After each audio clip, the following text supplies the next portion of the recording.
বাইশা রাসূল বলেন, সূর্যটাকে আল্লাহ রাব্বুল আলামিন মাথার আঘাত করে আল্লাহ পাক রাব্বুল আলামিন ফিট করে দিব। নবীজি বলেন, সূর্যের তাপমাত্রা আল্লাহ বাড়ায়া দিবে। এই তাপমাত্রার কারণে সূর্যের আলোতে, সূর্যের এই গরমে মাথার মগজ বাতের মার যেভাবে বকবক করে, মাথার মগজ এইভাবে বকবক করতে থাকবে। নাকের ছিদ্র কানের ছিদ্র দিয়া বের হতে থাকবে। ইয়া নফসি বলবে। আমার ভাইয়েরা, বন্ধুরা আমার, এই জন্য আল্লাহ রাব্বুল আলামিনের বিধান যারা পালন করবে, নবীর সুন্নত মতো জীবন যারা পরিচালনা করবে, আল্লাহ পাক তাদের জন্য দুনিয়ার জমিনে আল্লাহ তাআলা জান্নাতের ব্যবস্থা করবে। কেমনে? দুনিয়া থেকে বিদায়ের কালে আল্লাহ ঈমানের সাথে দুনিয়াতে বিদায় করে নেবে। আর ঈমান নিয়ে যারা যেতে পারবে তারাও জান্নাতে যাবে। আল্লাহ পাক রহমতের ফেরেশতা বলবে, এই রহমতের ফেরেশতারা আমার বান্দাদেরকে, আমার বান্দীদেরকে, যারা আমি আল্লাহর উপরে ঈমান রাখছি, যারা আমার নবীর উপরে ঈমান রাখছি, আমি আল্লাহ পাকের বিধান পালন করছে, আমার নবীর সুন্নাত মতো জীবন পরিচালনা করেছে, এমন বান্দা বান্দীরা কবর থেকে বের হয়ে আসতেছে। আমার বান্দা বান্দীদের জন্য আরশে আজিমের ছায়াতে বসায়া দাও। বন্ধুগণ, এই দুনিয়াটা হলো একটা স্টেশন। জোরে বলেন কি? স্টেশনের মধ্যে কি প্যাসেঞ্জার খাড়ায় থাকে না, গাড়ি আইলে জায়গা? আরো জোরে কই যা বাড়ি, ঠিক কিনা? জোরে কর। আমরা এই দুনিয়াতে একটা স্টেশনের মধ্যে আছি। গাড়ি আসবে, ডাইরেক্ট যেতে, ঠিক কিনা? জোরে কর। হ্যাঁ, এখন টিকিট কাটতে যদি গাড়িতে উঠেন, টিটি আপনাকে আদবের সাথে চেয়ারে বসাইয়া দিবে। জোরে কর, ঠিক কিনা? সিটের মধ্যে বসাইয়া দিবে। আর টিকিট না কাটা থাকলে খাড়া তো করে রাখবো, আরো কত যন্ত্রণা। এটা টিকিট না কাটতে যারা গাড়ি তুলছে হেরা বুঝে।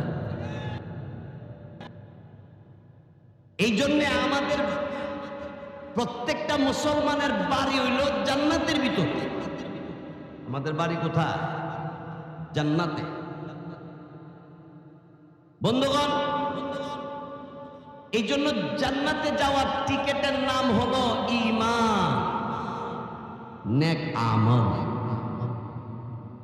শিরিক মুক্ত ইবাদত, শিরিক মুক্ত ঈমান। কুফরি করা যাবে না, বেদাত করা যাবে না।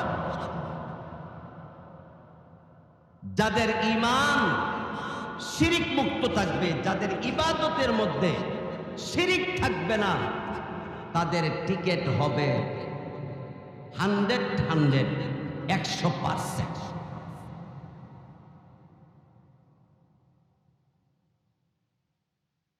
আমার ভাইয়েরা, আমার আপনার নবী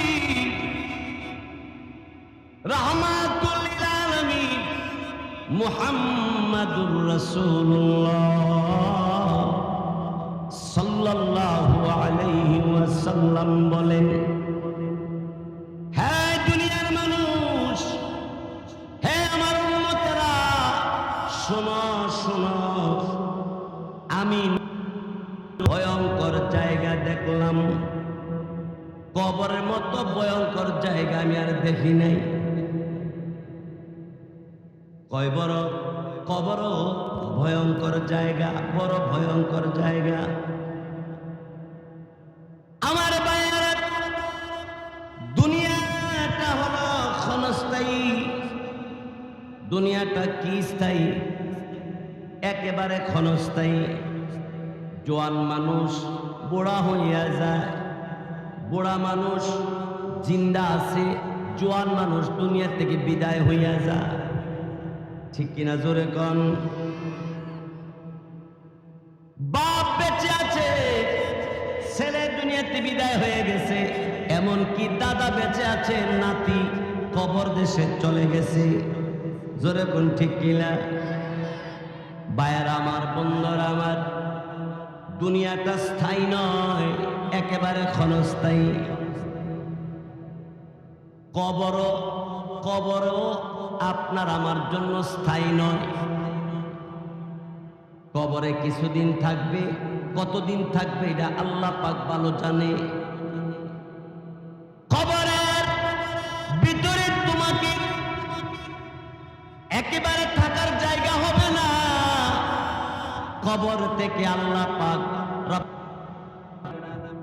এই কবর থেকে তোমাকে আমাকে বের করে নিব। জোরে কোন ঠিক কিনা?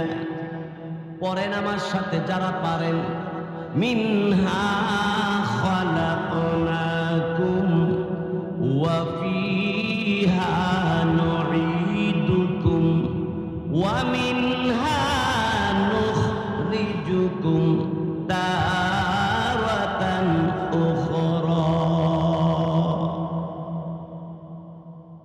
আল্লাহ বলে, ও দুনিয়ার মানুষ, আমি আল্লাহ তোমাদেরকে মাটি থেকে সৃষ্টি করেছি, আবার এই মাটিতে তোমাকে নিয়ে আসবো। আমি আল্লাহ তোমাকে এই মাটির ভিতর থেকে আরেকদিন বের করে নিব। ইয়াউমা ইয়াকুমুল হিসাব, হিসাবের দিন। কবর থেকে সবাইকে আল্লাহ বের করবেন। আল্লাহ পারবো কিনা? আরো জোরে কন। বন্ধুরা আমার, ভাইয়েরা আমার, কবরের ভিতর থেকে যেদিন উঠবে, যার সাথে ঈমান নেক আমল থাকবে, হাসতে হাসতে কবর থেকে উঠতে থাকবে।